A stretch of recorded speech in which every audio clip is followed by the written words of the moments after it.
We're continuing now with more from that interview with retired Army paratrooper Chase Spears. And I talked to them about how changes not only at the state level but also at the federal level could help with military recruitment.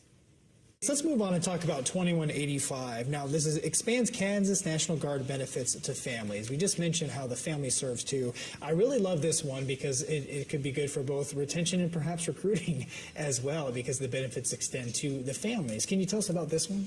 I love this bill. You probably know that. I'm a little bit of a nerd. Some people buy boats. I have a lot of books, and I've been to school probably one too many times.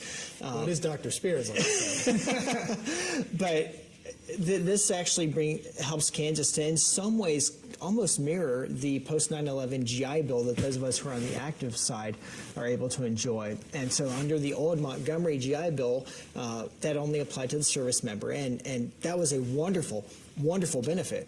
But when they opened that up after 9/11 and said, hey, if you actually want to transfer some of these benefits to your dependents, to a wife, to a husband, to a child, we will allow you to do that. And Kansas and the National Guard, of course, has a similar benefit program. My son, who's in the National Guard, has used it for when he did his undergrad. It was a wonderful program. It still is a wonderful program.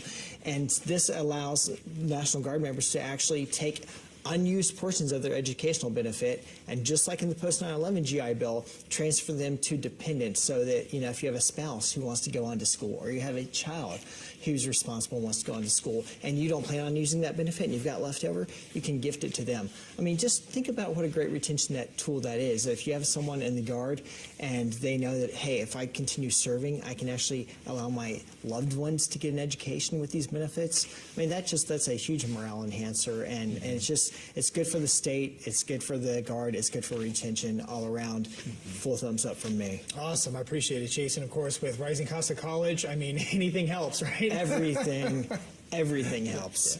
All right. Well, I've got my hand here, a memo, Chase, not the actual one, but it's from Secretary of Defense Pete Hegseth. Now, he has put out a memorandum to ask agencies to increase services for homeschooling. For the statistics are pretty incredible. The percentage of military families who homeschool, like we mentioned, because you're moving all over the place, going to different schools. Tell us a little bit about this, your thoughts on why this is important and what it does. Well, this one is the closest to my heart of all of them. As you know, I'm a homeschooling father of 5. I was raised as a homeschool child. A lot of my friends and professionals I associate with were homeschoolers. So anything that we can do to make it easier for people to homeschool, I am fully on board with. What a lot of people don't think about is roughly, the statistics I looked at yesterday is roughly 6% of households with school children in them choose to homeschool. It's nearly double for the military, and there are a few reasons for that. One gets to the transient nature of our lifestyle, like we discussed. I remember when Lori and I got married, and I told her, hey, I want to be a homeschooling family. And she originally didn't like that idea. She said, hey, I want to send our kids to private school, and I was like, hey, that works too. I just love homeschooling.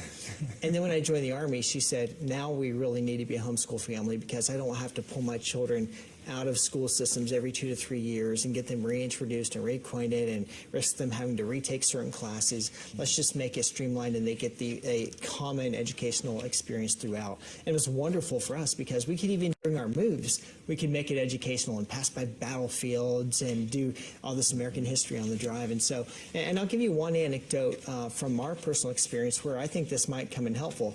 When we moved out of Alaska at the end of 2016, I went to the transportation office and I talked to them about my professional gear weight allowance. Now, for your viewers, when you're in the military, you have a lot of professional gear. A lot of it's the soldier gear that you accumulate, your vest and your flick and all that stuff that you got to carry from one location to another. But they also say, hey, if your spouse works, if your spouse has a physician or whatever, and they have equipment that is required to do that job, the weight of that equipment doesn't count. Set those boxes aside. We don't count that in your overall weight, so it doesn't count against you. So I went to the transportation office and I said, hey, we have a certain amount of weight of materials that are directly related to our homeschooling. My wife is a stay-at-home teacher, and this is her vocation. And they said, no, we don't count that. You're on your own. That was a lifestyle choice that you made. And to this day, I disagree with that and think that was just absolutely the wrong answer. And so that's one of the things that I would love to see the Defense Department get after. I mean, that's an easy way to immediately give just a little bit of support to homeschooling families, because we really do pay twice to educate. And so it's the right thing for the military to look at, hey, how do we better support these families who are supporting the nation? And that was your look inside Kansas politics. We'll see you next Sunday, same time, same place. Have a great day.